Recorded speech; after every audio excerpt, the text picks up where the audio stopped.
Now, hundreds of residents living near Malaba and Malakisi rivers in North Teso, sub-county Busia County, are counting losses after their homes and crops were washed away by floods following heavy downpour pounding the area.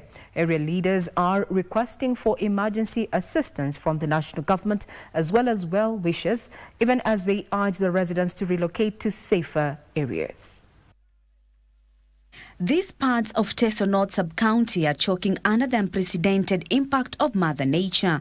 The floods have rendered hundreds of residents living near Malaba and Malakisi rivers homeless and hundreds of acres of farmlands left with submerged crops.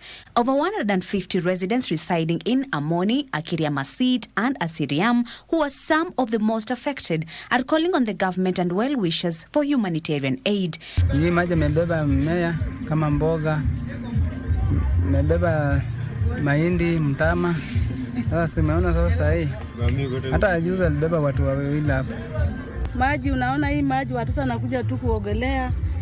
Sasa mtoto akikuja amegonjeka malaria, kipindupindu. Area member of County Assembly Ronald Ochalu is urging the residents to relocate to safer areas, even as he calls for a lasting solution to the frequent floods witnessed in the area. Watafute sehemu kame kavu ambayo wanaweza kutumia ili uepuke majanga mengine yanayotokana na familia ambazo zinaenda kuathirika zinafika kama familia 75 zile ambazo zinaishi kule chini ya Kiriamasit, na pia tuna familia zaidi ya 50 kule maeneo ya Kajei, Eksegere. Solution tuweka dikes vile nilikuwa nimesema mbeleni, mpaka na leo no dikes have been put to control these floods. Kasichana Masha, Sunday Express.